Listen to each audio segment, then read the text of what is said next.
અંકલેશ્વર નાંદાળા ગામની અક્ષરદીપ શાળામાં એક ગંભીર મામલો સામે આવ્યો છે. ધોરણ 3માં અભ્યાસ કરતા વિદ્યાર્થીના પરિવારની આર્થિક સ્થિતિ નબળી હોવાથી ફી ભરી શક્યા નથી. આર્થિક રીતે નબળા પરિવારના બાળકને છેલ્લા 3 વર્ષથી ફી ન ભરી શકવાના કારણે વર્ગખંડમાં બેસવા દેવામાં આવતો ન હોવાનો આક્ષેપ થયો છે.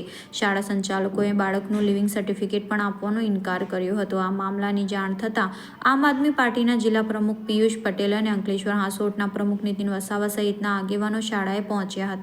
તેમણે શાળા સંચાલકોને રજૂઆત કરી અને વિરોધ નોંધાવ્યો હતો. આપના નેતાઓની રજૂઆત બાદ શાળા સંચાલકોએ બાળકનું લિવિંગ સર્ટિફિકેટ આપવાની ખાતરી આપી હતી. આમ આદમી પાર્ટી અંકલેશ્વર ભરૂચની અનેક ખાનગી શાળાઓમાં શિક્ષણનું વ્યાપારીકરણ થઈ રહ્યું હોવાનો પણ આક્ષેપ કર્યો છે. એક બાળકનું આ જે બાળક છે એનું ભવિષ્ય બગડી રહ્યું હતું. આજે જે અક્ષરદીપ જે સ્કૂલ છે એ સ્કૂલ ખાતે આમ આદમી પાર્ટીના ભરૂચ અને અંકલેશ્વરના તમામ આગેવાનો અહીંયા આવેલા છે.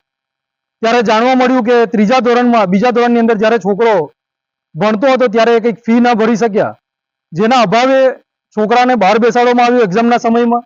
ત્યાર પછી છોકરાને સ્કૂલમાં આવવાથી બંધ કરાવવામાં આવ્યો. સ્કૂલમાં બંધ કર્યો અને 3 વર્ષ થઈ ગયા.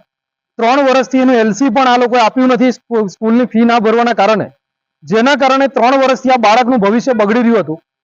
જેવી જાણ થઈ આજે અમે અહીંયા સ્કૂલ પર આવ્યા છે ત્યારે પ્રિન્સિપાલ અને સ્કૂલના ટ્રસ્ટી દ્વારા બાંહેધરી આપવામાં આવી છે કે આવતીકાલે આનું જે એલસી છે એ એલસી આપી દેવામાં આવશે. પરંતુ આવી ભરૂચની અંદર જે પ્રાઇવેટ સ્કૂલો જે ચાલી રહી છે, જે ઇંગ્લિશ મીડિયમ સ્કૂલો ચાલી રહી છે, જેને શિક્ષણને એક ધંધો બનાવી દીધો છે, એ તમામ લોકોના વિરુદ્ધની અંદર અમે આવી એક મોરચો ઉપાડીશું અને આ સ્કૂલના વિરુદ્ધમાં પણ જિલ્લા શિક્ષણ અધિકારીને ડીઓ ઓફિસની અંદર અમે જે કંઈ પણ આગળની કાર્યવાહી કરવાની થશે એ પણ અમે કરીશું. પરંતુ અમે કહેવા માંગીએ છીએ આપ મીડિયાના માધ્યમથી કે જે કોઈ પણ સ્કૂલના ટ્રસ્ટીઓ હોય, જે કોઈ પણ સ્કૂલના આગેવાનો હોય અને કોઈ ભાજપના કોઈ ચૂંટાયેલા પ્રતિનિધિઓના આશીર્વાદ લઈને ચાલતા હોય એ તમામ લોકોને હું ચેતવવા માંગુ છું કે આ કિસ્સાની અંદર ગંભીરતા લેજો. જો સ્કૂલની અંદર કોઈ ફી બાકી હશે અને કોઈ જો બાળકનું ભવિષ્ય બગડતું હશે તો આમ આદમી પાર્ટી એને સાખી લેવામાં નહીં આવશે અને એ લોકોના વિરુદ્ધની અંદર કોર્ટની કાર્યવાહી કરવાની થશે તો પણ અમે કરીશું. બેન છે, મારો છોકરો 3 વર્ષથી નતો બનતો. આ લોકો એલસી નતા આવતા એટલે આમ આદમીના પાર્ટી આવ્યા છે. એ લોકો જોડે હું વાત કરી તેની અમે જાણ કરેલી છે. એલસી આપવાનું કહી રહેલા છે એટલે કાલે કદાચ આજે આપી દેશે તો સારું. કેટલા વખતથી એલસી 3 વર્ષથી નહીં આવતા. ના. સંસ્થા વતી યોગેશભાઈ બોલું છું.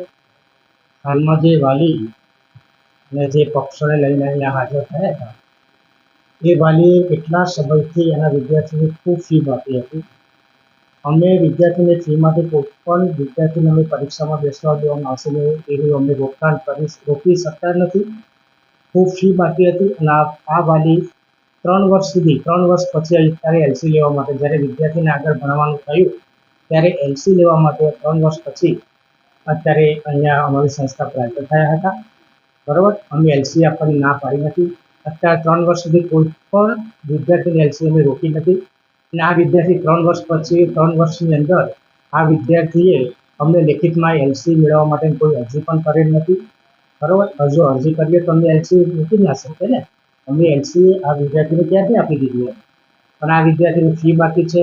વારંવાર કહેવા છતાં ફી આ લોકોએ ભરી નથી. બરાબર, અમે કોઈ પ્રકારની એલસીનું રોકાણ કરવા માટે એના માટે કોઈ પ્રકારનું વાલીને દબાણ કર્યું નથી. બરાબર, અને આ પ્રમાણે આજે વાલીને બધા બહારના વ્યક્તિઓ જે પાર્ટી